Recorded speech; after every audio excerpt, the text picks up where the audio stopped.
ጤና ይስጥልን ክቡራን ተመልካቾች እንደምን ሰነበታችሁ ከአማራ ሚዲያ ኮርፖሬሽን በአማራ ቴሌቪዥን ዘውትር በዚህ ሰዓት እየተዘጋጀ የሚቀርበውን የምክር ካኪሞ ዝግጅታችንን ከአሁን ሰዓት ጀምሮ ወደ እናንተ ማድረስ እንቀጥላለን። በዛሬው ዝግጅታችን ስለ ህፃናት የአይን ጤና የምናወራ ነው የሚሆነው። የህፃናት አይን ጤና እንዴት መጠበቅ አለበት? የህፃናትን አይን ጤና የሚጎዱ ነገሮች ምን ናቸው? ምንምስ እርምጃ ተወስደዋል? በሀገራችን በዓለም አቀፍ ያለው ሁኔታ ምን ይመስላል የሚለውን ዛሬ በስፋት ነው የምናየው ማለት ነው። ሰለሞን አወቀ ከመላው ስቱዲዮ ባለሙያዎች ጋር ያስተናገርኳችሁ አብሬ ቆያለሁ። ፕሮግራሙን በማስፈጸም ደግሞ ሸምሴ አበሪሁን አብራናለች። እንድትከታተሉን በአክብሮት እንጋብዛለን። ወደ ባለሙያችን ወደ ዶክተር ከመሄዳችን በፊት ስለ ህፃናት አይን ጤና ዓለም አቀፍ ሁኔታዎችን በትንሹ ለማሳየት እሞክራለሁ ማለት ነው። እንግዲህ የአይን እይታ ችግር በዓለም አቀፍ ደረጃ ከዋና ዋናዎቹ የጤና ችግሮች ውስጥ የሚጠቀስ ነው። የዓለም ጤና ድርጅት መረጃ እንደሚያሳየው በዓለም ከ450 ሚሊዮን ህፃናት ህክምና የሚፈልግ የአይን እይታ ችግር ያለባቸው ሲሆን 90 ሚሊዮን የሚሆኑ ህፃናት ደግሞ የእይታ መጠናቸው ዝቅተኛ መሆኑን መረጃው ያሳያል ማለት ነው። ሌላው እንግዲህ በዓለም ዙሪያ ከ1.1 ሚሊዮን ህፃናት በህይወት ዘመናቸው ሊቀለበስ በማይችል የአይነ ስውርነት ይዳረጋሉ። 19 ሚሊዮን የሚሆኑ ህፃናት የማየት ችግር እንዳለባቸው ይገመታል። ከነዚህ ውስጥ ደግሞ 12 ሚሊዮን የሚሆኑት በመነጽር ሊስተካከል የሚችል የእይታ ችግር ያለባቸው እንደሆነ መረጃው ያሳያል ማለት ነው። እንግዲህ ወደ ከዛ በፊት ወደ በልጆች ላይ የሚከሰተው የአይነ ስውርነት መንስኤዎቹ ብዙ ናቸው። ከነዛ ውስጥ አንደኛው ትራኮማ እንደሆነ መረጃው ያሳያል ማለት ነው። እንግዲህ ወደ ኢትዮጵያ ስንመጣ ኢትዮጵያ በዓለም ከፍተኛ የሆነ የአይነ ስውርነትና የእይታ ችግር ካለባቸው ሀገሮች ውስጥ የምትጠቀስ ናት። በኢትዮጵያ የልጅነት አይነ ስውርነት ስርጭት 0.1 በመቶ ሲሆን አጠቃላይ ካለው የአይነ ስውርነት ጫና ደግሞ 6 በመቶውን እንደሚሸፍን መረጃው ያሳያል ማለት ነው። እንግዲህ ከ1 ዓመት እስከ 9 ዓመት የሚሆን የእድሜ ክልል ውስጥ ባሉ ህፃናት ላይ ትራኮማ አንደኛው ነው ብያቸዋለሁ። የትራኮማ ስርጭት ብሔራዊ ስርጭቱ 40.1 በመቶ እንደሆነ መረጃው ያሳያል ማለት ነው። እንግዲህ በልጆች ላይ የሚያጋጥመው አይነ ስውርነት መንስኤው ብዙ ነው። ከዛ ውስጥ በዋናነት የሚጠቀሰው የቫይታሚን ኤ እጥረት በማጋጠሙ ነው ማለት ነው። 90 በመቶ የሚሆኑት አይነ ስውራን ያው እንደኛ ባሉ በአላደጉ የአፍሪካ ሀገራት ውስጥ በስፋት እንደሚገኝ መረጃ ያሳያል ማለት ነው። እንግዲህ ኢትዮጵያ ከ100 ህፃናት ከ10 እስከ 7 የሚሆኑት ውስጥ የእይታ ችግር እንዳለባቸው ይታመናል ማለት ነው። እንግዲህ እስከ 60 በመቶ የሚሆኑት ህፃናት አይነ ስውር ከሆኑ በኋላ የመሞት አደጋ እንደሚገጥማቸው መረጃ ያሳያል ማለት ነው። የህፃናት አይን ጤና ቀደም ሲል እንደነገርኳችሁ በኢትዮጵያ ከፍተኛው ችግር ነው፣ አሳሳቢ የሆነ ችግር ነው። እንግዲህ በመነጽር ሊስተካከል የሚችል የእይታ ችግርም በዋናነት የሚጠቀስ ነው ማለት ነው ህመሙ። እንግዲህ እነዚህን ያህል መረጃዎች ካደረስኳችሁ በቀጣይ ደግሞ ከዶክተር ዳግማዊ ጋር ተገናኝተን ሰፊ ማብራሪያ እናደርሳለን ማለት ነው። እንድትከታተሉን በአክብሮት ጋብዛለሁ። አብራችሁ ቆዩ። በድጋሚ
ተመልሰናል ክቡራን ተመልካቾች።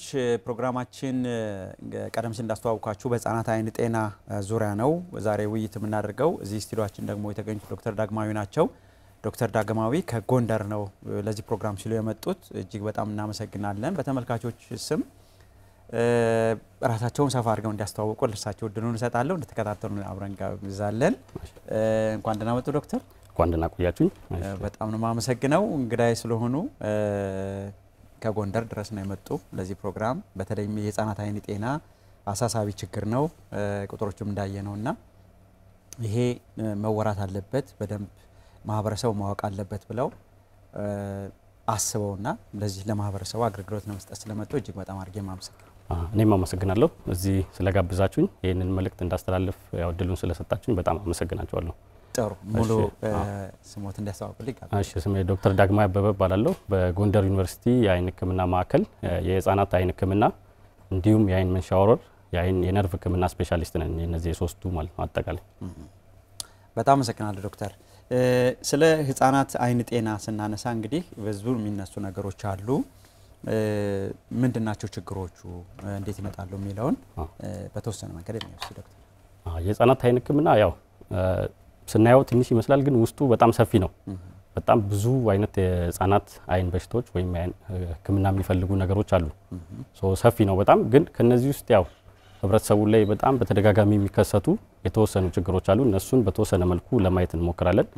ከነዚህ ውስጥ ያው እንዳሳሳቢነታቸው እስቲ በቅደም ተከተል ከህብረተሰቡ ላላቸው የጤና ስጋት አንፃር በቅደም ተከተላቸው የተወሰኑትን እስቲ ለመዘርዘር እንሞክራለሁ። አንደኛው ይሄ የአይን ካንሰር የምንለው ነው ወይም በእንግሊዘኛው አጠራር ሬቲኖብላስቶማ የምንለው ወይም በአማርኛው የአይን ካንሰር የምንለው አለና እሱ ካሉት ችግሮች ውስጥ በጣም አሳሳቢ ነው። ምክንያቱም በጊዜ ህክምና ካላገኘ አይንን ብቻ አጥፍቶ አይደለም የሚቀረው እስከ ህይወት እስከ መሞት ድረስ ሊያደርስ ስለሚችል ስለሱ ትንሽ እናወራለን።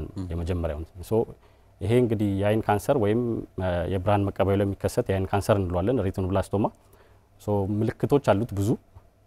እነዚህ ምልክቶች አርሊ ከተገኙ ወይም በጊዜ ከታወቁ አንደኛ እይታውንም ለመጠበቅ ያስችላል። ሁለተኛ ደግሞ እይታውን እንኳን መጠበቅ ባያስችል የእይታው የምናይበትን ኳሳችንን የአይኑን ለማቆየት እንችላለን። እሱ ካልተቻለ ደግሞ አትሊስት ወደ ሰውነት ወደ ሌላ ክፍል እንዳይሰራጭ ማድረግ ይቻላል ማለት ነው። ስለዚህ ምልክቶቹን ያው በደንብ ማወቅ አለብን። አትሊስት ቤተሰቦች ወይም የማህበረሰቡ ክፍል እነዚህ ምልክቶች በተወሰነ መልኩ ቢያውቃቸው በጊዜ ወደ ሆስፒታል ይሄዳል ማለት ነው። ስለዚህ ከምልክቶች ውስጥ አንዱ ሊኮኮሪያ የምንለው ነው። ሊኮኮሪያ የእንግሊዘኛ ተርም ነው። ብዙ ጊዜ የምንጠቀምበት ነው። ወደ አማርኛ ያው ብዙ የራሱ እንትን የለውም ግን የድመት አይን የሚመስል ምስል ያለው እንደዚህ አይነት ህፃናቶች ላይ ከታየ በተለይ ደግሞ መብራት ሲበራ ጨለማ ክፍል ውስጥ ድንገት መብራት ሲበራ ወይም ደግሞ ፎቶ ሲነሱ ህፃናቶች ፎቶ ላይ ስታዩ አንደኛው አይኑ ትንሽ ቀላ ያለው ነው አንደኛው ደግሞ ከውስጥ ነጭ የሆነ ነገር የሚያሳይ ከሆነ ይሄ የአይን ካንሰር ሊሆን ይችላል የሚል ግምት ማሳደር አለብን እና ወደ ሆስፒታል እንዲመጡ ማበረታታት አለብን ማለት ነው። ስለዚህ አንደኛው ምልክት ዋንኛው ወይም በጊዜ አርሊ ሊከሰተው የሚችለው ምልክት ይሄ ሊኮኮሪያ ወይም እንደ ድመት አይን የሚመስል ከለር ያለው ነገር ሲከሰት እሱ በጊዜ ወደ ሆስፒታል መሄድ ያስፈልጋል። ሌሎች ምልክቶች አሉት። እነዚህ ሌሎች ምልክቶች ያው ስፔሲፊካሊ ለዚህ ለአይን ካንሰሩ ላይሆን ይችላሉ። ሌሎች ነገሮች ላይም ሊከሰቱ ይችላሉ። ግን እነዚህ ነገሮች ካሉ ያው የአይን ካንሰር ሊሆን ይችላል ብለን ማሰብም አለብን። ከነዚህ ውስጥ አንዱ የአይን መንሸዋረር ነው። የአይን ካንሰር በአይን መንሸዋረር ብቻ ሊመጣ ይችላል ማለት ነው። አንድ ህፃን ልጅ የአይን መንሸዋረር ሲኖረው ያው የአይን ካንሰር ሊሆን ይችላል ብለን ማሰብም አለብን። ምክንያቱም ከ20 እስከ 30% የአይን ካንሰር ወይም ይሄ የሬቲኖብላስቶማ የምንለው በአይን መንሸዋረር ሊመጣ ይችላል ወይም በአይን መንሸዋረር ምልክት ሊገለጽ ይችላል ማለት ነው። ስለዚህ ሁለቱ ምልክቶች እነዚህ ናቸው አርሊ ከተገኙ ወደ ሆስፒታል መምጣት ያለብን ማለት ነው። ሶስተኞቹ ያው ቁስለት ሊኖረው ይችላል አይናችን ወይም ሞራ የመሰለ ነገር ሊኖረው ይችላል። ስለዚህ እነዚህ ነገሮች ከመጡ ቶሎ ወደ ሆስፒታል መሄድ አለብን ማለት ነው።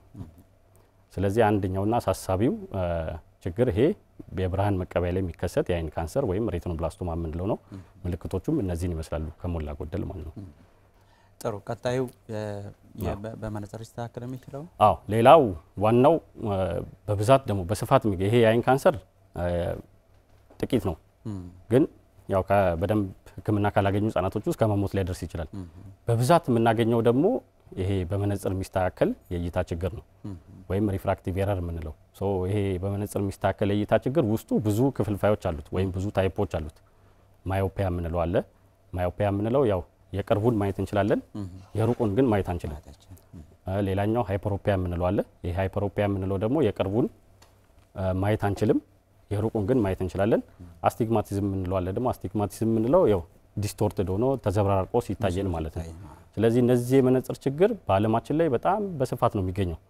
አሁን እንደውም የቅርብ ሪፖርቶች እንደሚያሳዩት WHO ጋር የመጣ እስከ 2.2 ቢሊዮን የሚደርስ የእይታ መቀነስ ችግር አለ። ከዚህ ውስጥ ወደ 1.8 የሚሆነው ይሄ ከመነጽር የሚስተካከል የእይታ ችግር ጋር የተያያዘ ነው። ወደ 1.8 ቢሊዮን የሚሆነው ይሄ ቁጥሩ በጣም የጨመረው ለምንድን ነው? ያው ይሄ ከቴክኖሎጂ እድገት ጋር በተያያዘ አብዛኛው ማህበረሰብ ያው ወደ ኮምፒውተር ከሞባይል ከኮምፒውተር ጋር ጊዜውን እያጠፋ ስለሆነ ይሄ ወደ ውጭ ወጥቶ የመስራት ወደ ውጭ ወጥቶ የመንቀሳቀስ ነገር እየቀነሰ ስለመጣ ማለት ነው። በህፃናቶችም ስናይ እንደዛው ህፃናቶች ብዙ ጊዜ ያው ታብሌት ላይ ኮምፒውተሮች ላይ ነው የሚውሉትና ይሄ ውጭ ወጥቶ የመጫወት በቂ ፀሐይ ብርሃን የማግኘት ነገር እየቀነሰ መጥቷል። ይሄ ታዳጊ ሀገሮች ላይ ብዙ ጥናት አልተሰራም፣ ግን ኤዥያዎች ላይ ዌስተርኖች ላይ ዩሮፖች ላይ በደንብ ጥናት ተሰርቶ እነዚህ ናቸው ፋክተሮቹ የመነጽር የሚስተካከል የእይታ ችግር እንዲጨምር ያደረጉት ማለት ነው። ስለዚህ በሀገራችንም ይሄ ነገር በጣም ሰፊ ነው። ትንሽ ያው ዳታዎቻችን የቆዩ ናቸው፣ ግን ስቲል በጣም ከፍተኛ መሆኑን ነው የሚያሳዩት። ስለዚህ ይሄ በመነጽር የሚስተካከል የእይታ ችግር አንዱ አሳሳቢ ነው ማለት ነው። ስለዚህ ትልቁ ችግር ምንድነው? ብዙ ምልክት አይኖረውም። ያሉት ምልክቶቹ ምንድናቸው? ያው ህፃኑ በሚገባው ማየት ላይችል ይችላል። በጣም ህፃን ከሆነ ደግሞ ያው እቃ ሲሰጠው መጫወቻዎች ሲሰጡት ላይቀበል ይችላል። እየሄደ ሊጋጭ ይችላል፣ ሊወድቅ ይችላል። ትምህርት ከጀመሩ በኋላ ያለው ምልክት ደህና ነው፣ በደንብ ማወቅ ይቻላል። ምክንያቱም ትምህርት ቤት ላይ ያው አስተማሪውን ይጠይቃሉ፣ በጣም ወደፊት አስቀምጡኝ ይላሉ። ወይም ደግሞ አስተማሪዎቹ ደፍተራቸውን ሲያርሙ ብዙ በስትክክል አይጽፉም፣ የሚጻፍ ነገር ከብላክቦርድ ይዘላሉ። ስለዚህ በእነዚህ ነገሮች ሊታወቅ ይችላል። ህፃናቶች ላይ ትንሽ ለማወቅ ከባድ ነው። ምክንያቱም ያው ሲጋጩ ምን ሲሉ ያው ይሄ ህፃን ነው በቃ የተደናበረ ምናምን ስለሚባሉ ወደ ሆስፒታል የመምጣት ትኩረት አይሰጠም። ወደ ሆስፒታል የመምጣት ቴንደንሲያቸው በጣም ትንሽ ነው፣ አነስተኛ ነው። ስለዚህ ግን እነዚህ ምልክቶች ከታዩ አንድ ህፃን ልጅ በተደጋጋሚ የሚወድቅ ከሆነ በደንብ እቃ መጫወቻዎችን ስንሰጠው የማይቀበል ከሆነ የማያይ ከሆነ አትኩሮ ቤተሰቡን የማይለይ ከሆነ አንዳንድ ጊዜ ምንድን አለ ህፃናቶች ያው አባት እናታቸውን ይለያሉዋል በደንብ እንደዛ ግን የማይለዩ ከሆነ ይሄ ነገር ያው ከመነጽር ጋር የተያዘ የእይታ ችግር ሊሆን ስለሚችል ወደ ሆስፒታል ተመተው ቢታከሙ ጥሩ ነው። ህክምናው ቀላል ነው። ኦፕሬሽንም አያስፈልገውም፣ ምንም አያስፈልገው፣ መነጽር ነው የሚያስፈልገው።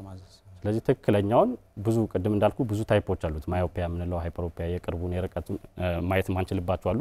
ስለዚህ የተለያየ መነጽር ነው የሚያስፈልገው። መነጽር ሁሉ አንድ አይነት አይደለም። መነጽር ሁሉ ደግሞ ተመሳሳይ ፓወር ያለው አይደለም። ስለዚህ በስነ ስርዓት ሆስፒታል መተው የእይታ ልኬት ተለክተው መነጽሩንም ተለክተው ትክክለኛው መነጽር ከተሰጣቸው ትክክለኛ እይታ ይኖራቸዋል። ከዛ በኋላ ቀሪ ህይወታቸው ጥሩ ነው የሚሆነው ማለት ነው። ምክንያቱም የፈለጉትን ነገር መስራት የፈለጉትን ነገር ማየት ይችላሉ ማለት ነው። እንደዛ ካልሆነ ግን ይሄ ክሪቲካል ኤጅ አለው። ይሄ ወሳኝ የምንለው እድሜ ያለ ህፃናቶች ላይ ያ እድሜ እስከ ስንት ነው? እስከ 6 እስከ 7 ዓመት ድረስ ነው።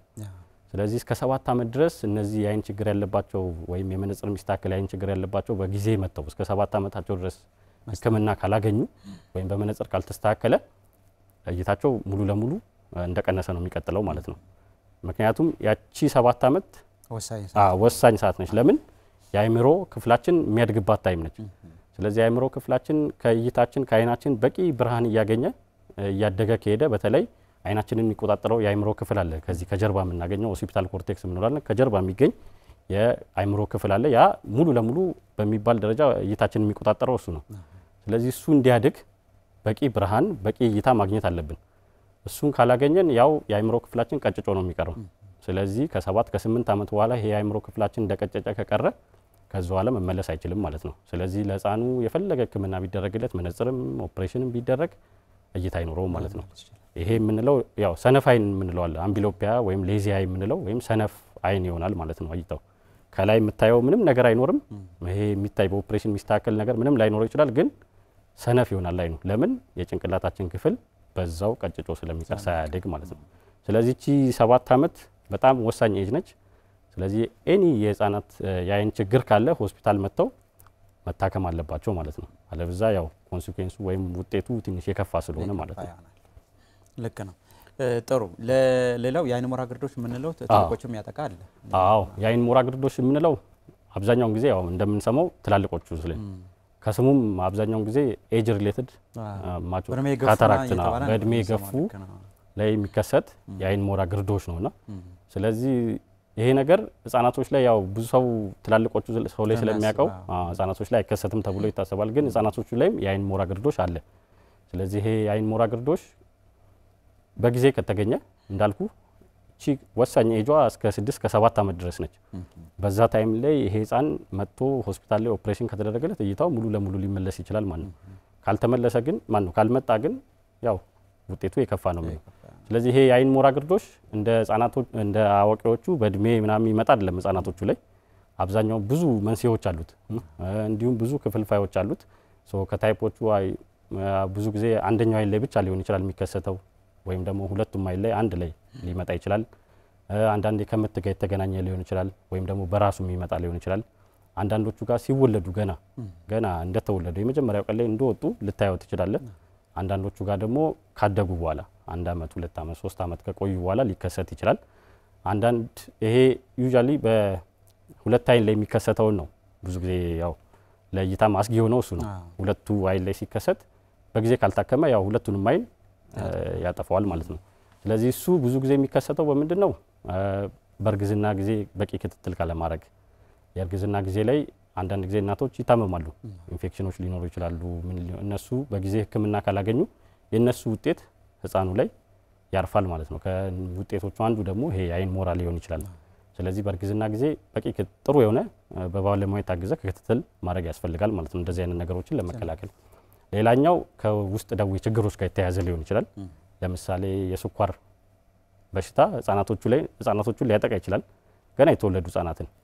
እነሱን ሲያጠቃ አንዱ ምልክቱ ይሄ የአይን ሞራ ሊሆን ይችላል አንዳንዶቹ ከፋሚሊ የሚወረሱ ሊሆን ይችላሉ ቤተሰብ ላይ የሩቅ አባት እናት ሊሆን ይችላል ወይም ቅድመ አያቶች ሊሆን ይችላሉ እነሱ ላይ የአይን ሞራ ካለ እንደዚህ በፋሚሊ የሚተላለፍ ወይም በቤተሰብ የሚተላለፍ ልጁ ላይም እንደዚህ ሊከሰት ይችላል ማለት ነው ስለዚህ እነዚህ ኮዞቹ እንግዲህ መንስኤዎቹ እነዚህ ይመስላሉ በዘር የሚተላለፍ ሊሆን ይችላል የውስጥ ደዌ ችግሮች እንደ ስኳር ያሉ በሽታዎች ሊሆን ይችላሉ እናቶች ላይ ኢንፌክሽን በርግዝና ጊዜ በቂ ክትትል ካለማድረግ የመጡ ኢንፌክሽኖች ሊኖሩ ይችላሉ ወይም ደግሞ አንዳንድ ጄኔቲክ ወይም ከጂን ጋር የሚያያዙ በዘረመል የሚያያዙ በሽታዎች ጋር ተያይዞ ሊመጣ ይችላል ማለት ነው ስለዚህ ዋነኛ ምልክቱ ቅድም ልክ እንዳየነው የአይን ካንሰርን ስናይ ድመት የሚመስል ነገር አላል ነጭ የድመት አይን የሚመስል ነገር ያልነው አላል ስለዚህ እንደዛ አይነት አይናችን ላይ ነጭ የሚጥል ነገር ሊያሳየን ይችላል ስለዚህ ቤተሰቦች ወይም ማህበረሰብ ክፍሉ ህፃናት ላይ እንደዚህ አይን ላይ ነጭ የጣለ ነገር ካየ ብዙ ነገሮች አሉ ግን አትሊስት ወደ ሆስፒታል መጥተው መታከም አለባቸው ምክንያቱም የአይን ሞራ አንዱ ሊሆን ስለሚችል ማለት ነው ስለዚህ ህክምናው ምንድነው ኦፕሬሽን ነው ኦፕሬሽኑ እንደ አዋቂዎቹ ኦፕሬሽን ቀለል ያለ አይደለም ብዙ ማቴሪያሎችን ይፈልጋል ብዙ ማሽኖችን ይፈልጋል ከዛ ኦፕሬሽኑን ሰርቶ መላክም ብቻ አይደለም ብዙ ክትትል ይፈልጋል ይሄ ክትትል ለብዙ አመታት የሚቆይ ክትትል ሊሆን ይችላል ምክንያቱም አንዴ ሲሰራ የሆነ የምናስገባቸው ነገሮች አሉ እይታውን እንዲመልስ የሚያደርጉ እነዛ ነገሮች ወዲያውኑ እይታውን መልሰው ህፃኑ ያያል ማለት አይደለም ህፃኑ የሚያየው በጊዜ ሂደት ነው በዛ በጊዜ ሂደት ውስጥ ግን መነጽሮች ሊደረጉ ይችላሉ እይታውን ትክክለኛ ለማምጣት ያ መነጽሩ ያደገ ሲመጣ እንዲተው ያረጋግን እንደዛ እናረጋለንና ስለዚህ አንድ የኦፕሬሽኑ ተሰርቶ የሚተው ነገር አለ የህፃናት አይን ኦፕሬሽን ወይም በዚህ በአይን ሞራ ላይ የሚደረገው ኦፕሬሽን አንድ የተሰርቶ የሚከድ ነገር አይደለም ስለዚህ እስከ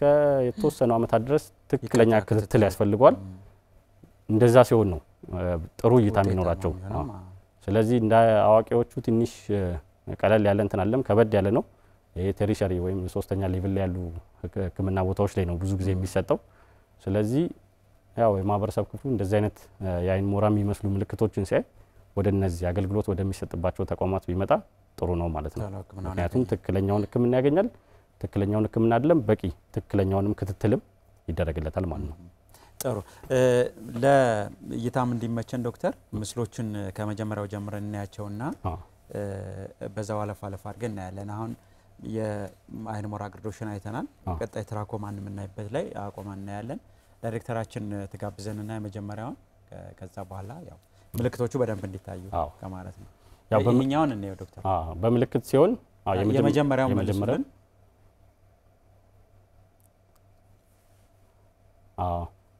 ያው በምልክት ሲሆን ለብረሰቡም በደንብ ይደርሳልና እዚህ ላይ እንደምታዩት እንግዲህ አንደኛው አይን በደንብ የሚያበራ ነጭ ነገር ይታያል አንደኛው ላይ ደግሞ ቀላ ያለ ነገር አለ የሚመጣው ሪፍሌክሽን ከአይናችን ሶ ያቺ ፒፕል ምንላት ፓርት አለች ፒፕል ምንላት እቺ ብሌን የሚባለው ፓርት ብዙ ጊዜ በአማርኛው ያው ብሌን ምንለው ፒፕልን ነውና ፒፕሉ ላይ ከፒፕሉ የሚመጣ መብራት አለ ያ መብራት ብዙ ጊዜ ኖርማል መሆን ያለበት እንደዛኛው የቀኝ አይኑ ላይ እንደምታዩት ሁለተኛ ላይ ያለው ምስል ላይ የቀኝ አይኑ ላይ እንደምታዩት ቀላ ያለ መብራት ወይም ሪፍሌክሽን ይመጣላል ያን ነው ኖርማል የምንለው ከዚህ ወጣ ሲል ግን ወይ ነጭ ሲሆን ወይ በጣም ድምቅ ያለ ነገር ሲኖር አይኑ ላይ የሆነ ችግር አለ ማለት ነው ስለዚህ ከነዚህ ይሄን ነው ሊኮኮሪያ የምንለው ወይም የድመት አይን የሚመስል አይነት ምልክት የምንለው ማለት ነው ስለዚህ የዚህ አንደኛው እንትን የአይን ካንሰር ማለት ነው የአይን ካንሰር መጀመሪያ ያያነው የሚቀጥለው ምስል ይሄኛው የምናየው እንደምታዩት አንደኛው ምስል ላይ ጥርት ያለ ነገር ይታያል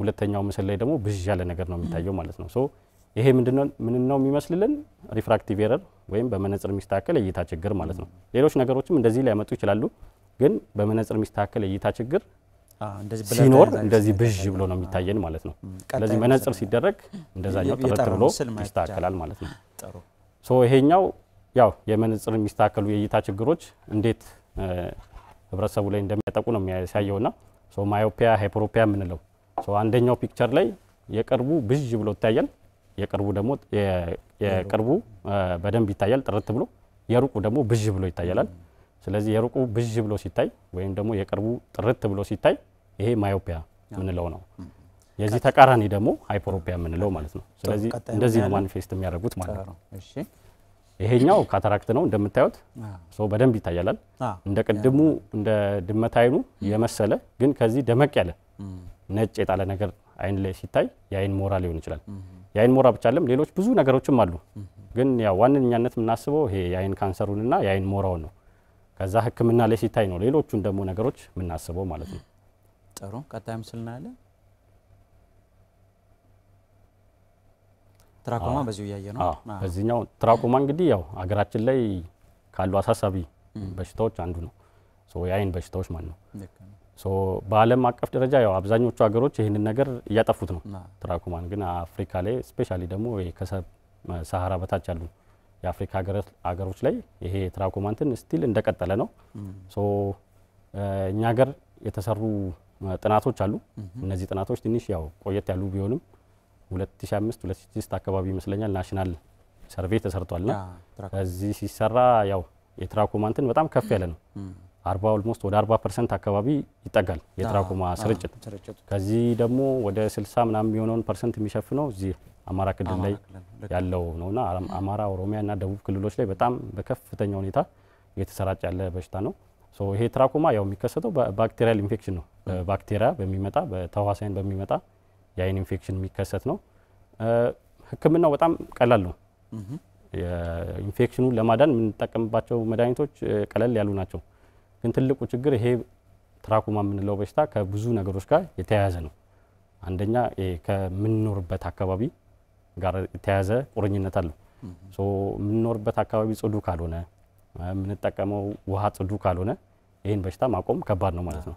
ቢድንም ተመልሶ ይመጣል ስለዚህ ከለን ኢኮኖሚክ የፖለቲካ የሶሻል እንትን ጋር የሚያያዝ በሽታ ስለሆነ ለዛ ነው ማጥፋቱ በጣም ከባድ ነው ስለዚህ WHO ያው የራሱ ስትራቴጂ አዘጋጅቷል ይሄን ትራኮማ በአገር አቀፍ ደረጃ ለማጥፋት ማለት ነው ሴፍ ስትራቴጂ ምንለው አለ ኦሬዲ ሃፕን የተከሰተባቸውን ሰዎች ያው ሰርጀሪ የሚያስፈልጋቸው አሉ እነሱ ሰርጀሪ ይሰራል ከዛ ውጪ ግን ዋንኛው ያው አካባቢያችንና የግል ንጽህናችንን መጠበቅ ነው ሽንት ቤቶች ካሉ ሽንት ቤቶቹ ፕሮፐርሊ ወይም በተጠና ሁኔታ መሰራት አለባቸው ጥራቱን በጠበቀ ሁኔታ መሰራት አለባቸው ምክንያቱም ሽንት ቤት ካለ ያው በዙሪያው ሜዳዎች ምናምን ይኖራሉ ህፃናቶች እዛ አካባቢ ሲጫወቱ ያው ይበከላሉ ስለዚህ መድኃኒት ተሰጥቷቸው ቢድኑም ተመልሶ ከተወሰነ ጊዜ በኋላ ተደጋጋሚ ያጠቃቸዋል ማለት ነው ከዛ በኋላ ነው ጉዳቱ እየመጣ የሚሄደው ስለዚህ የአካባቢ ንጽህና በደንብ መጠበቅ አለበት ሁለተኛው ደግሞ የግል ንጽህናችንን ጧጧት ፊታችንን በንጹህ ውሃ በደንብ መታጠብ አለብን የምንጠቀመው ውሃ ብዙ ጊዜ ያው የወንዝ ውሃ ስለሆነ አፍልቶ መጠቀም ጥሩ ነው ምክንያቱም ያው የወንዝ ውሃ ብዙ ነገሮች ሊኖሩ ስለሚችሉ አንዱ የመተላለፊያ መንገዱ እሱ ነው ማለት ነው ይሄ ስዕሉ ላይ እንደምታየው ዝንቦች አሉ ዝንቦቹ ዋነኛ አስተላላፊ ነገሮች ናቸውና ለዚህ በሽታ እነዚህ ዝንቦች የሚመጡት ቅድም የነገርኩት ያነሳዋቸው ነገሮች ስላሉ ነው። የአካባቢም የግልም ንጽህና ስለማይጠበቅ ነው በስትክክል ነው። ስለዚህ ያው ይሄ እንደ ሀገር አሳሳቢ ነገር ነው። መልሱም ደግሞ እንደ ሀገር ሰፋ ያለ እንትን የሚፈልግ ነው።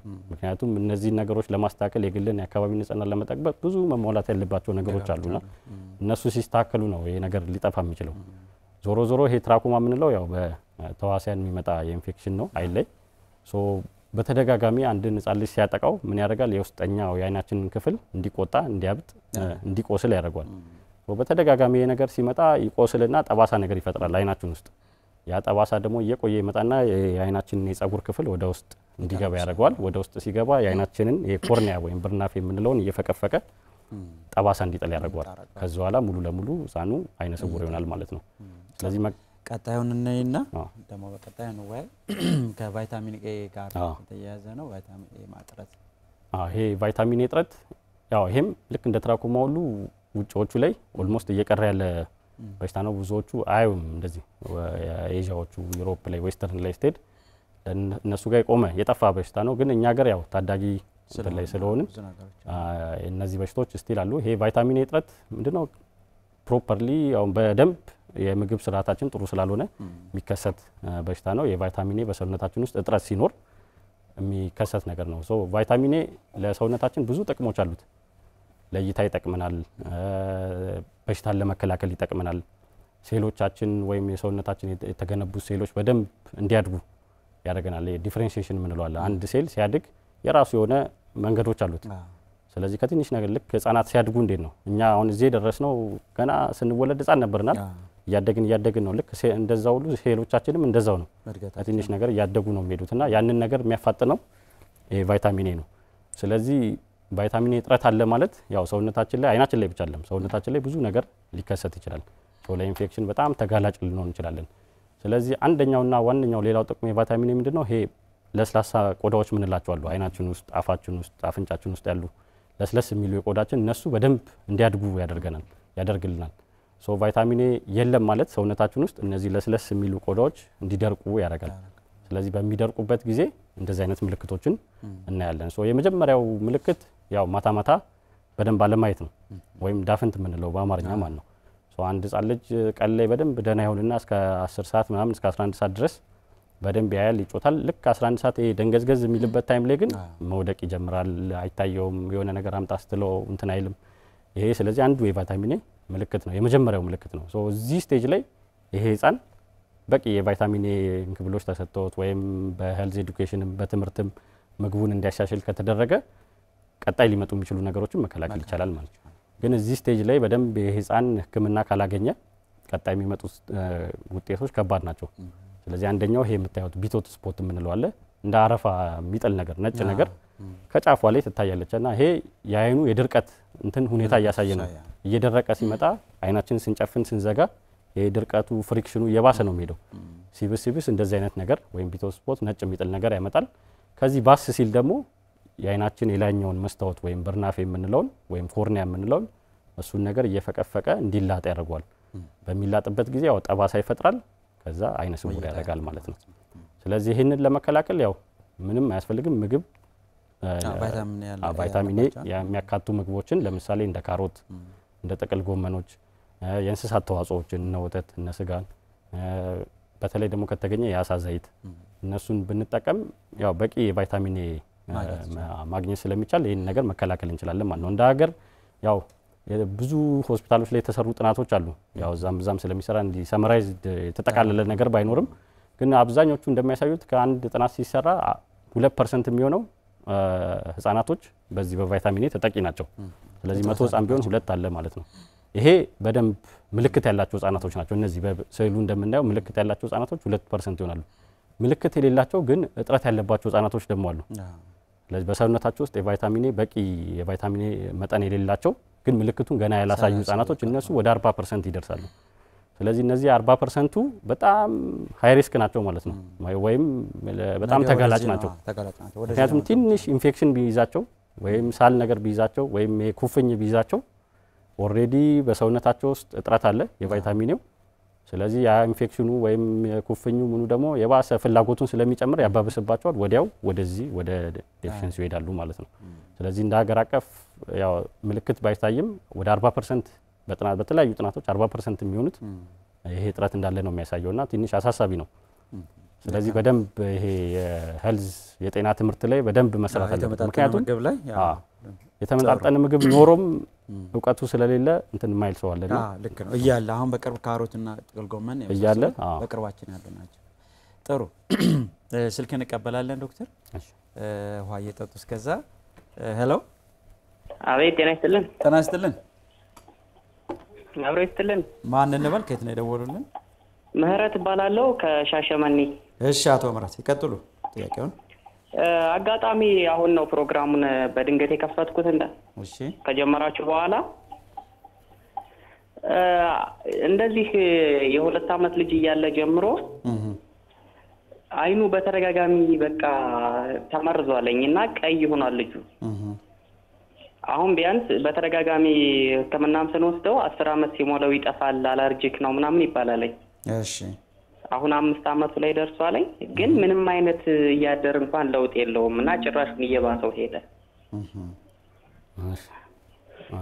እሺ ያ ማሳከክ ነገር አለው አዎ ያሸዋል ያሳክካዋል እሺ የት አካባቢ ነው የሚውለው ትንሽ አዋራ ቦታ ላይ ምናምን ያበዛል ህፃኑ ያው ትምህርት ቤት ይውላልኝ ትንሽ የዛን ያክል ልጅም ስለሆነ ትንሽ እንትን ይላል እሺ ግልጽ ነው ዶክተር ግልጽ ነው ምላሽ እንሰጣለን አቶ ምህረት ምላሹን ይከታተሉ እሺ ጥሩ ቀጣዩ ስለ ግላኮማ ያለውን እኔ ዶክተር ግላኮማ ለሱም ልክ እንደ አዋቂዎች ላይ ነው ተብሎ የሚታሰብ በምስል ይደገፍልናል ግላኮማ ምንለው ያው የአይን ግፊት ምንለው ነው ከደም ግፊት ጋር የተለያየ ነው ልክ አይናችን የውሃው መጠኑ ሲጨምር ወይም ግፊቱ ሲጨምር የሚከሰት በሽታ ነው ብዙ ጊዜ ምንድነው የሚያደርገው ይሄ ግፊቱ ሲጨምርና የአይናችን ነርቭ አለ የሱን ያጠቃዋል ወይም እሱን እንዲጠፋ ነው የሚያደርገው ይሄም ልክ እንደ የአይን ሞራ ሁሉ በብዛት የሚከሰተው አዋቂዎች ላይ ነው በተለይ ደግሞ ከ40 አመት በላይ የሚሆኑ ሰዎች ላይ ነው የሚከሰተው ይሄ ግን ያው ልክ እንደ ቅድም እንዳየነው እንደ ሞራ ሁሉ ህፃናቶች ላይም ሊከሰት ይችላል ማለት ነው ሲከሰት ያው የራሱ እንትን መንስኤዎች አሉት ይሄ በዘረመል የሚመጣ ሊሆን ይችላል በዘር የሚተላለፍ ሊሆን ይችላል ከአንዳንድ በሽታዎች ጋር የአይን በሽታዎች አሉ ከነሱ ጋር የሚያያዝ ሊሆን ይችላል ስለዚህ የአይን ግፊት አዋቂዎች ላይ ብቻ አይደለም ማለት ነው የህፃናቶች ላይም በደንብ ይከሰታል ስለዚህ ሲከሰት ምልክቶች አሉት ከምልክቶቹ አንዱ ይሄ እንደምታዩት ስዕሉ ላይ አይኑ ትንሽ ጎላ ይላል ይሄ የአይናችን ኮርኒያ የምንለው ወይም በርናፍ የምንለው ወይ ውጨኛው መስታወት ክፍል ተለቅ ይላል በጣም ፈጠጥ ማለት ተለቅ ማለት ነገር ይኖረዋል ይሄ ብዙ ጊዜ ወደ ገጠሩ አካባቢ ሲሄድ እንደ ውበት መገለጫም ነው ስለዚህ ብዙ ጊዜ ህፃናቶቹ እንደዚህ ሲኖራቸው ወደ ህክምና ቦታ አይመጡም ምክንያቱም ይሄ ቆንጆ የሆነ ልጅ ጥሩ አይን ኩልል ያለ አይን አለው ይባልና ህክምና ያገኝም ግን የአይን ግፊት ከተከሰተ ያው ጊዜ አይሰጥም ምንድነው እንደውም ፈረንጆቹ እንደ ሌባ ነው የሚቆጠረው የግላኮማ ምክንያቱም ብዙ ምልክት የለው ምልክት ስለሌለው ድንገት እይታን ሲያጠፋ ነው የሚታወቀው ያው በሽታው ይቆያል 1 አመት 2 አመት 3 አመት ሊቆይ ይችላል ግን በዛ ታይም ምልክት አይሰጥም እይታም ደና ነው የሚመስለን ሁሉም ነገር ደና ነው የሚመስለው እዛ የሆነ ታይም ላይ ግን ድንገት እይታችንን ሲያጠፋው ነው የሚታወቀውና ከዛ በኋላ ደግሞ መመለስ አይቻልም ስለዚህ ከማይመለሱ የአይን በሽታዎች አንዱ ይሄ ነው አንዴ ከተከሰተ ማለት ነው ስለዚህ አንደኛው ምልክት ይሄ ነው አይናችን ጎላ ሲል በማህበረሰቡ ይሄ እንደ ጥሩ ነገር ሊታይ ይችላል አይኑ ጥሩ ነው ኩልል ያለ አይን ነው ስለዚህ እንደዚህ አይነት ነገር ሲከሰት ያው ወደ ህክምና መምጣት ያስፈልጋል ማለት ነው ጥሩ ነገር አይደለም ያው መጥፎ ነገርም ሊሆን ስለሚችል ማለት ነው ይሄ አንዱ ምልክት ነው ሌሎቹ ምልክቶች የአይን መቆጣት ሊሆን ይችላል አይናቸውን በጣም ሊጨፍኑ ይችላሉ አይናቸው ሊያነባ ይችላል ይሄ ነጭ ሊሆን ይችላል ነጭ ነገር ሊጠል ይችላል ስለዚህ እነዚህ ምልክቶች ካሉ የአይን ግፊት ምልክት ሊሆን ስለሚችል ወደ ህክምና መጥቶ በቂ ህክምና ማድረግ ያስፈልጋል ማለት ነው ምክንያቱም ጊዜ አይሰጥም አንዴ ከተከሰተና አሳሳቢ ደረጃ ላይ ከተመለሰ ደግሞ መመለስ የማይቻልም በኦፕሬሽንም በመድኃኒትም ስለዚህ እነዚህ ምልክቶች ሲኖሩ ቶሎ መምጣት ያስፈልጋል ማለት ነው ጥሩ ቀጣዩ ኮንጀነቲስ ነው የምናየው አይደል ከዛ በፊት አንድ ጥያቄ እንቀበልና ዶክተር ሄሎ አቤት ጤና ይስጥልን ማን እንበል አብስልኝ ኡስማን እባላለሁ ከወሎ ቄንስ። እሺ ማን አሉን? ይቅርታ ስሞትን። ኡስማን። እሺ ይቀጥሉ አቶ ኡስማን። ነበርኩኝ እኔም ጥያቄ ለማቅረብ ነበር። እያደረግ ነበርና አካባቢ ላይ ካታራክትና ሲስተር የሚያስፈልጋቸውን ታካሚዎች እና እንደ አጋጣሚ ሆኖ ታካሚ በአይኔ ሰው አቶ ኡስማን አይታወቅም ኮዙ። ሄሎ አቶ ኡስማን ሄሎ አይናቸው አለ ቪዥዋል አቶ ኡስማን ሄሎ እንዲሁም ደግሞ ስፖርት ሳይት አይነት ነገር አለና ይሄ ከየት ከምን ነው? ሄሎ አቶ ኡስማን አቤት። ይቅርታ ስልኩ ስለሚቆራረጥ ጥያቄውን በትክክል አልያዝነውምና እስኪ ችግሩን ይንገሩን። በዛሬ ሲያረግ ነበር የሚያስፈልጋቸውና ካታራክት ያለባቸው ሲል ዛሬ ሲያረግ ነበር። ታጋጣሚ የባለሙያ ያነሳነው ላይ ነው እና በሚሰራበት ሰዓት የሆነ ሲያጋጭ ዛሬ አሁን ከገጠር የገባው ነኝ። የዙ ምንድነው ይሰማል? እሺ ከቴሌቪዥን ራቅ ይበሉ እስኪ ትንሽ የሚያስተጋባ ድምጽ አለ። የዙም ሾርት ሳይዝ አይነት ፕሮግራም እና አይናችሁ ቁጭ ብላሉ ኖርማሊ ግን የቅርብ ነገር መቀበል አይችልም። በቁጥጥር የሆነ ነገርም ቁጥርና ለምሳሌ ቁጥር ስንት ቁጥር ነው ይሄን ስንት በፍጹም በቃ አይመልሱም። እና ይሄኛው ከቫይታሚን ሲ ጋር የተያያዘ ችግር ነው ወይ? ሾርት ሳይት ተብሏል ነው ያሉት። በትራውማ የመጣ ፊት ነበር እና አይኑን እንጨት መጥቶ ታከማችን ብዙ ነገር ነው ያነሱት። ሾርት ሳይት ነው ትራውማው ሳይሆን ሌላ ሞራል ይዛል ወደኛ ባስ አድርጉና የኮሚኒቲ ያዘናል ማለት ነው። አቶ ኡስማን ሄሎ አቶ ኡስማን ሄሎ። አቤት። ስልኩ እየተቆራረጠ ስለሆነ ምናልባት በውስጥ መስመር ጥያቄውን ቢሰጡን ምላሽ እንሰጥበታለን። ዶክተር ምላሽ ይሰጣሉ። ወደ ቀጣዩ ነው ዶክተር። እሺ ሌላኛው ያው ኮንጀክቲቫይትስ ምንለው ወይም የአይን መቆጣት ምንለው ማለት ነው። ይሄ ስዕሉ ላይ እንደምታዩት አይናችን አንዳንዴ ዝም ብሎ ሊቀላ ይችላል። ይሄ እንደውም ያው ቅድም የመጀመሪያው ጥያቄያችንም ያነሳው ስለሆነ ነው። ያው የመጀመሪያው ጥያቄያችን ከሁለት ዓመቷ ጀምሮ አይኗ ይቀላል፣ ማሳከክም አለው። ተደጋጋሚ ሕክምና ስታደርግ ያው ብዙም ለውጥ አይኖረውም። ከ10 ዓመት ምናምን በኋላ ይጠፋል ብለውናል ነው ያለውና ያኛው ያው እንደዚህ አይነት የኮንጀክቲቫይትስ ምንላቸው የአይን መቆጣት ብዙ አይነቶች አሉት። አንደኛው በባክቴሪያ ኢንፌክሽን የሚመጣለ፣ ሁለተኛው በቫይረስ ኢንፌክሽን የሚመጣለ፣ ሶስተኛው ደግሞ በአለርጂ የሚመጣለ። እነዚህ አሁን ቅድም ጠያቂያችን የጠየቁት ዋንኛው በአለርጂ የሚመጣው ነው። አለርጂ ተብያለሁ ነው ያለው። በአለርጂ የሚመጣው አይነት ነው። ይሄ በአለርጂ የሚመጣው አይነት ራሱ ብዙ ክፍልፋዮች አሉትና በጣም ቀለል ያሉ አለርጂዎች ሊኖሩ ይችላሉ። እነዚህ ቀለል ያሉ አለርጂዎች ብዙ መቅላት ላይ ያመጡ ይችላሉ። ዝም ብሎ ትንሽ ማሳከክ ነገር፣ ውሃ ነገር ከአይናችን ፈሳሽ ሊኖረው ይችላል። እነዚህ አካባቢያችንን ሞዲፋይ በማድረግ በማስተካከል ወይም ደግሞ አንዳንድ ከሱም ባስ ካለ ደግሞ ጠብታዎችን በማድረግ ይመለሳሉ። አንዳንዶቹ ደግሞ ከበድ ያለ አለርጂ ሊኖራቸው ይችላል። ይሄ ከበድ ያለ አለርጂ ልክ እንደዚህ አይናቸውን የሚያቀላ በጣም የሚያሳክክ ሊኖር ይችላል። መድኃኒት ሲሰጣቸው ትንሽ ለአንድ ለሁለት ቀን ለሶስት ቀን ረፍት ያገኙና ከዛ በኋላ ደግሞ ተመልሶ የሚመጡ አለርጂ አይነቶች አሉ። ወይም ቪኬሲ የምንለው ነው በእንግሊዝኛውና ይሄኛው በደንብ ረጅም ጊዜ ክትትል ይፈልጋል። ክትትሉ ላይ ደግሞ በስነ ስርዓት መድኃኒቶች እየተሰጡ መድኃኒቶች የተጀመሩት አንድ ድንገት አይቆሙም። የተሰጠ መድኃኒት አለ እየታየ ቀስ እያለ እየተቀነሰ ነው የሚሄደው እንደ ሰው የውጤት ማለት ነው የአይን ውጤት። መድኃኒቶቹ በደንብ ከሰሩ ቀስ እያለ እየተቀነሰ ይሄዳል። ካልሰሩ ደግሞ እየተጨመረ ወደ ሌላ ደግሞ መድኃኒቶች ይሄዳል ማለት ነው። ስለዚህ ያውን የሱ ቪኬሲ የምንለው የአለርጂ አይነት ነው። ይሄ የአለርጂ አይነት አንድ ረዘም ላለ ጊዜ ክትትል ይፈልጋል። መድኃኒቶቹም ደግሞ በትክክል መደረግ አለባቸው። አንዱ መድኃኒት ካልሰራ ደግሞ ወደ ሌላ መድኃኒት የመቀየር አለበት። አንዴ ሲደረግ ደግሞ ወደ 3-4 ጠብቶች ነው የሚሆኑት። እነዚህ 3-4 ጠብቶች የተለያየ ፋንክሽን አላቸው ወይም ስራ አላቸው አይን ላይ። ስለዚህ አንዴ እነዚህ 3-4 ጠብቶች ሲታዘዙ ለታካሚዎች ብዙ ጊዜ ያስቸግራል። አንዱን ካንዱ መለየት፣ አንዱን ለምሳሌ አንዱን በቀን 4 ከተባለ አንዱን በቀን 2 በየ2 ሰዓቱ ሊሆን ይችላል። ስለዚህ አንዱ ካንዱ ስለሚምታታ ትንሽ ያው በሽታው ቶሎ አይድንም። በስህተቶችም ሊኖሩ ይችላሉ ሲደረግ። ራሱ በሽታው ደግሞ ከአዋራ ከምንም አለርጂ ስለሆነ አለርጂው የሚያመጣው ነገር እስካልጠፋ ድረስ ይሄ በሽታ ያው ቶሎ መምጣትም አለውና ታካሚያችን እንዳለው ታቋርጠውትና አንድ ጥያቄ እንቀበላለን። ሄሎ አቤት ጤና ይስጥልን። አብረሽ ማን እንበል? ከየት ነው? ባላል እሺ ይቀጥሉ አቶ ተሾመ። ትንሽ ስልኩ ይቆራረጣል። እሺ እንደ ድምጽ ጨምረው። ያው ሞባይል ላይ ከሆኑ እየተንቀሳቀሱ ያዋሩን ጥሩ ነው። ከቴሌቪዥን ራቅ ብለው። አረቅ ያለው እሺ ይቀጥሉ። ልጅን አትልሽ እና ነው በጣም ጸጥታ ይገዛው አደርግበታል። ቋቷ ስትልታ በብዛት አይን የሚበዛው የስንት ዓመት ልጅ ናት? የ3 ዓመት ናት። የ3 ዓመት። እሺ ምንድነው ችግሩ? በቃ ቀይ ሰነ ጊዜ ቀይ እንደገና ደግሞ ተመልሶ ይመጣል። ይበቃዋን ተመልሶ ይካል።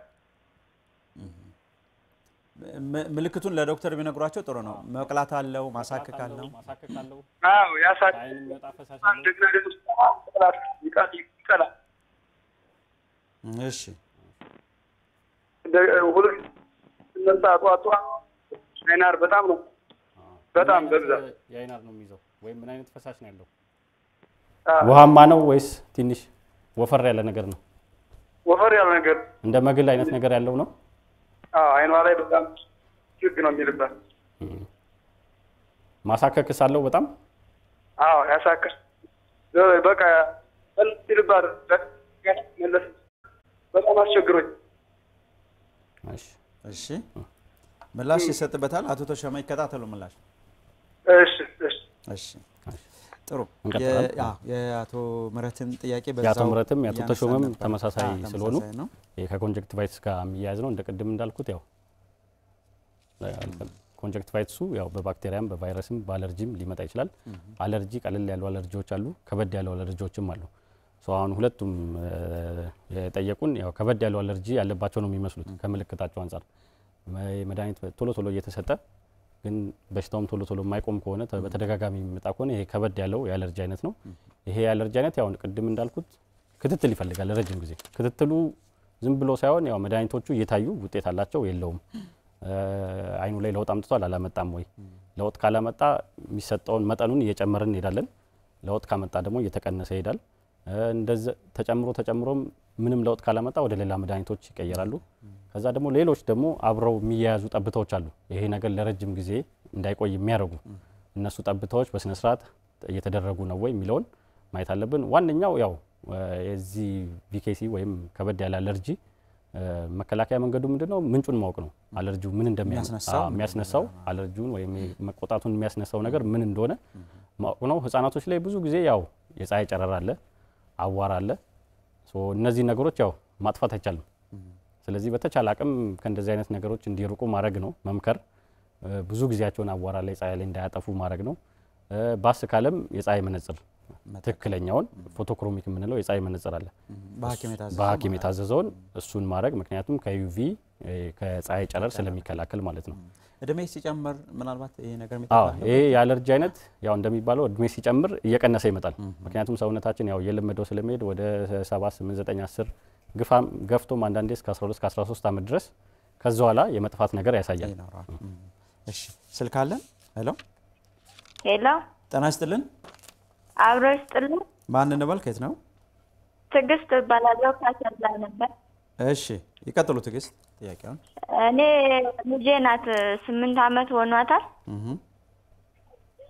እና በቃ አይኗ ሲያዩት ንጹህ ነው፣ ግን በቃ አሁን ነው ያያዩኩት የመጣሁት። በፊት ልጅ ናት ብዬ 6 ዓመት እያለች ምኒልክ ሄጄ ነበር። አይኗ ምንም ችግር የለውም ኖርማል ነው፣ ምናልባት ጭንቅላቷ ምናምን ነበር ያሉኝ እና በቃ አሁን አንዳንዴ የሆነ ዕቃ ሳስቀምጥ ይሄዳ ቀስ ብላ የማንሳት አለ፣ ግን አንዳንዴ አጠገቧ ሆኜም ያለ ማየት አለ፣ እኔን ራሱ ማለት ነው። እና ከምን የተነሳ እንደሆነ እንደው መፍትሄ ካለው። የአይን መንሸዋረር አላት? አይኗ ኖርማል ነው የሚያየው ሲያይ ማለት ነው። እንግዲህ ሳይው ኖርማል ነው እና ከላይ አቀማመጡ ስታዩ ኖርማል ነው። እና ጽድት ያለ ነው። አይኗ በጣም ደህና ነው የሚመስለው። በቃ ምንም እንደዚህ አይነት ያለ አይመስለውም። ግን ስለዚህ ምንድነው የተቸገረ? ስትንቀሳቀስ በደንብ እያየች አትንቀሳቀስም ነው? አትሄድም አውቆም ያለምን ችግር አለባት እንደዚሁ ነው የአይኗ ችግር ምን አላውቅም ሌላ ነገር ታወራለች ምን ትላለች ግን መሄድ ላይ ከበፊት ጀምሮ አልሄደችልኝም እየሄደች አይደለም ስንት አመቷ ነው 8 አመቷ ነው አይደል 8 አመቷ ነው ስለዚህ እየተራመደችም አይደለም ይጃት ብቻ ሲሆን ነው ጃት ሲዛት ያው ትራመዳለች እሺ ሌላ ምን ችግር አለ ሌላ ምን አልባት ነው አይና ላይ ሳይሆን ሰውነቷ ላይ ምን ችግር አለ ዋጋራ ይሆን ወይስ ያይኗ ብቻ ይሆንና ህክምናውንስ እንዴት ነው ማድረግ የምችለው እዚህ ምንም የለም ብለው ምን ልክ ወስጃት ነበር እዛም ሰውስታት ያው ምንም መድኃኒት ምናምን አላሉኝም ምንም ያሉኝ ነገር የለም እኔም ከዛ እንዴት ያለ መፍትሄ ብዬ አልሄድኩም ወደ 2-3 ተመላለስኩኝና ከዛ በኋላ ሄጄም አላውቅም አንድ ጥያቄ ልጠይቅሽ አወላለዷ እንዴት ነበር ስትወለድ ችግር ነበረ እርግዝና ላይ ወይም ወለዳው በመሳሪያ ነው የሆነ እንደዚህ እንትን ታፍና ነበር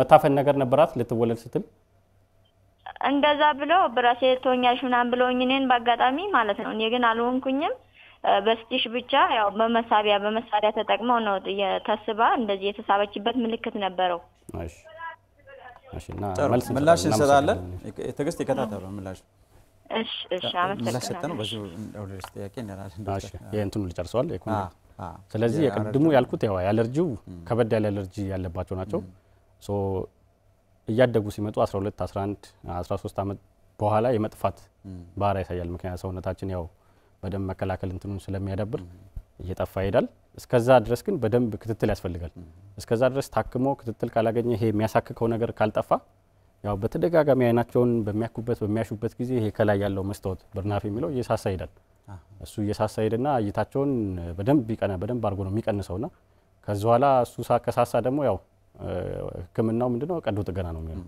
ይሄ ብሌን ንቅለ ተከላ የምንለው አይነት ማለት ነው በጣም አሳሳቢ ደረጃ ላይ ከደረሰ ወደዛ ነው የሚሄደው ማለት ነው ስለዚህ ህክምና ላይ በደንብ ክትትል ማድረግ ያስፈልጋል ከክትትል መጥፋት አያስፈልግም ስለዚህ ትንሽ ሻል ሲለው ከክትትል የሚጠፋ ከሆነ ተመልሶ ይመጣል አሁንም ትንሽ ሻል ሲል ከክትትል የሚጠፋ ከሆነ ተመልሶ ይመጣል ስለዚህ በደንብ ክትትል ማድረግ ያስፈልጋል በተቻለ አቅም ደግሞ የሚያስነሱትን ነገሮች ለማወቅ መጣር እና ከነሱ መራቅ ያስፈልጋል ብዙ አይነት የአይን ጠብታዎች ይታዘዛሉ 4-5 ድረስ እነሱን በአግባቡ ማድረግ ያስፈልጋል እነሱ በአግባቡ ከተደረጉና ውጤት ካልኖረ ነው ወደ ቀጣይ ስቴፕ የሚሄደው ማለት ነው ስለዚህ እነዚህ ነገሮች ማድረግ ያስፈልጋል ያው ጥያቄዎቻችን በዚህ መልክ ቢያደርጉ ጥሩ ነው ማለት ነው ጥሩ የወዘሮ ትግስት ልጅ ትንሽ ወሰብሰብ ያለ ይመስላል የወዘሮ ትግስት ልጅ 8 አመት ሆኗታል በ8 አመቷ ያው በደንብ ማየት እየቻለች አለችም ብላለች ከህክምና አሪፍነቱ ዳግማዊ ምኒልክ እንግዲህ ዋናው ቀደምት የአይን ህክምና ማዕከል ነውና እዛ ታይተዋል ስለዚህ የሚታይ ነገር የለውም ነው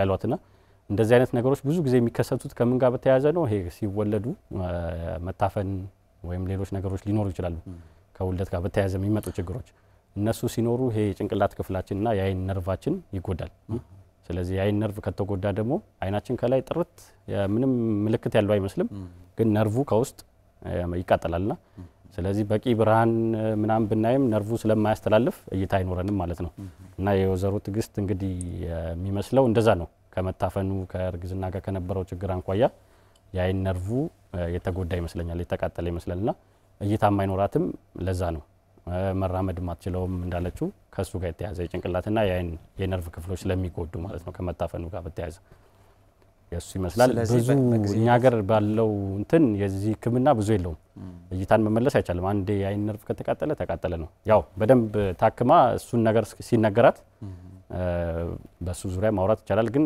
ያው ስላልተነገራት ይሄ ነገር የአይን ነርቭ ከተቃጠለ ህክምና ብዙ የለውም ያለው ምንድነው ሪሃቢሊቴሽን ነው ያው እንድትራመድ ማድረግ ውጪዎቹ ላይ ያው የእይታውም በደንብ አጠንክረው ይሰሩበታል በደንብ አትሊስት ትንሽ የ1 ሜትር 2 ሜትር እይታ እንድትኖራቸው በደንብ አድርገው ምንድነው ለምሳሌ ሳይካትሪ የአይምሮ በሽተኞች የሚያገግሙበት ክፍል አለ ሲያገግሙ ያው ደናው ነው የሚወጡታል ልክ እንደዚህም ይሄ የእይታ ችግር ነው ማገገሚያ ወይም ሪሃቢሊቴት የሚያደርጉባቸው ክፍሎች አሉና በሱ ትንሽም እይታቸውን ማጠንከሪያ እይታው እንኳን ባይመለስ ደግሞ ሌሎች ኦፕሽኖችን ብሬል ማስተማር በሳውንድ እንዴት አድርገው እንደሱ ይደረጋል እኛ ሀገር ያው ትንሽ ወደ ኋላ ቀረት ያለን ስለሆነ ይሄ ሰፊ እንትን ስለሚፈልግ ኢንቨስትመንት ስለሚፈልግ በአሁኑ የለም ግን እንደዛ ኦፕሽኖች አሉ ማለት ነው ወደ ውጭ መሄድ የምትችል ከሆነ እንደ መጨረሻ የምናየው ከጉዳት ጋር የሚመጣውን ችግር ያው እኛ ሀገር ላይ ከሌሎቹ አሁን ቅድም ከነሰናቸው የአይን ካንሰር የአይን ሞራ ከነሱ በዋናነት የሚጠቀሰው የአይን ጉዳት ነው። ህጻናቶች ላይ ትላልቅ ሰዎች ላይም በጣም በከፍተኛ ደረጃ ይከሰታል። ህጻናቶች ላይም ደግሞ በደንብ ይከሰታል። ምክንያቱም ህጻናቶች ያው ሹል ነገር ይዛሉ፣ ሚስማር ይዛሉ፣ እንጨት ይዛሉ፣ ድንጋይ እየተወራወሩ ነው የሚጮሁት። ስለዚህ ሳት ብሎ ያው አይኑን ቢመታው አይኑ ይጎዳል ማለት ነው። ስለዚህ በምት የሚያያዙ የአይን በሽታዎች በጣም ብዙ ናቸው። ዋነኛው ያው የአይን ብሌን ከላይ ያለው ወይም ብርናፍ የምንለው ሊቀደድ ይችላል። እሱ ሲቀደድ ቶሎ ተብሎ ያው ዊዝን 72 አወር መጥቶ በ72 ሰዓት ውስጥ ህክምና ቦታ ላይ መጥቶ ህክምና ማግኘት አለበት። አለበለዚያ የተመታውን አይን ብቻ አይደለም የሚያጠፋው፣ ያልተመታውም አይን ከጊዜ ብዛት የቁስለቱ ተካፋይ ይሆንና ይጠፋል በዛው። ስለዚህ በ3 ቀን ውስጥ ህክምና ማግኘት አለባቸው ማለት ነው የተመቱታን። ሌሎች ከምት ጋር የተያያዙ ብዙ ነገሮች ሊኖሩ ይችላሉ። አሁን ለምሳሌ የአይን ሞራ ስናይ ህጻናት ላይ ከሚከሰቱት እኛ ሀገር ላይ ሲወለዱ ጀምሮ የሚመጣው አነስ ይላል። አብዛኛው ህጻናት ላይ የሚከሰት የአይን ሞራ ከምት ጋር የተያያዘ ነው። ሲጫወቱ ምን ሲሉ የሆነ አይናቸውን ሊመቱ ይችላሉ። የግዴታ እንጨት ወይም የሹል ነገር ላይሆን ይችላል። የሆነ ሲወድቁ ራሱ ድንጋይ ላይ ከወደቁ አንዳንዴ በቦክስ እንደቀልድም ሊመታቱ ይችላሉ። የሆነ ፊኛ ምናምን አድርገው ሊመታቱ ይችላሉ። የግዴታ ሹል ነገር መሆን የለበትም። እንደ ብለንት የሆነ ነገር ዱምዱም የሆነ ነገር ራሱ አይናችን ላይ ባርፍ ውስጡ ከባድ ጉዳት ሊያመጣ ይችላል። አንዱ የአይን ሞራ ነው።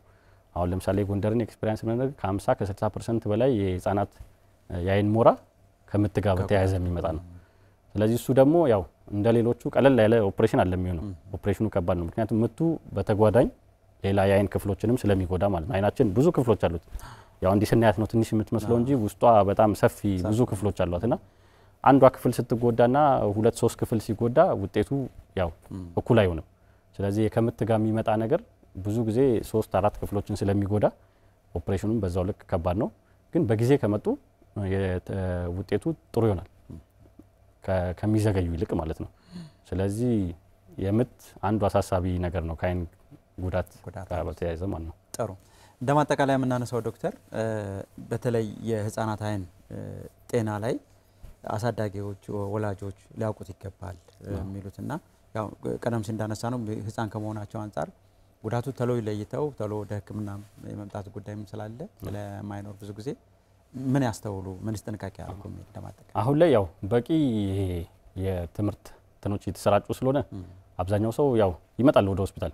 እንደውም አንድ ወር ገና እንደተወለዱ በ2 ቀን ውስጥ በ3 ቀን ውስጥ በ4 ቀን ውስጥ ይመጣል እቺን ምልክት አይቻለው ብሎ። ስለዚህ ያ ጥሩ ነው። በዚሁ ከቀጠለ ያው ህብረተሰቡ በደንብ ንቃተ ህሊናው ይጨምራል ማለት ነው። ግን ያው ምን ማድረግ አለብን?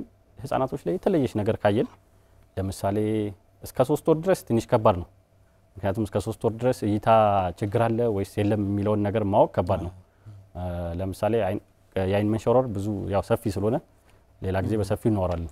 ልክ ነው እሱ ዘለናል ትንሽ የአይን መንሸዋረር እስከ 3 ወር ድረስ ህፃናቶች እይታቸው እንትን አይደለም ግልጽ የሆነ እንትን የላቸውም። ስለዚህ ወይ ወደ ውስጥ ሊገባ ይችላል ወደ ውጭ ሊሆን ይችላል። ፕሮፐርሊ አባትነታቸውን ላይ ከተተሉ ይችላሉ ላይ ይችላሉ። እስከ 3 ወር ድረስ ከባድ ነው። ከ3 ወር በኋላ ግን አትሊስት አንድ አይን አቀማመጡ ወደ ውስጥ ወደ ውጭ የሚወጣ ከሆነ ነጭ ነገር የሚጥል ከሆነ ችላ ማለት አያስፈልግም። ቶሎ ሄዶ የህክምና ምክርም ወይም ክትትልም ማግኘት ያስፈልጋል ማለት ነው። ትንሽ አደግ ካሉ በኋላ ደግሞ 1 አመት 2 አመት ከሆኑ በኋላ ደግሞ ይሄ ባህሪያቸውን ማየት ነው።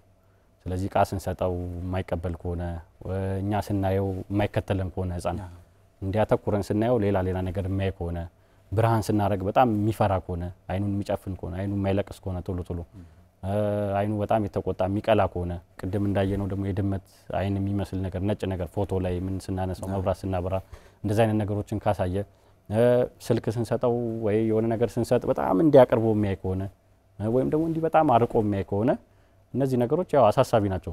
ቢታዩ ህክምና የሚያስፈልጋቸው ነገሮች ሊሆኑ ስለሚችሉ ወደ ሆስፒታል አይን ህክምና ወዳለበት ቦታ ቢመጡ ጥሩ ነው ማለት ነው።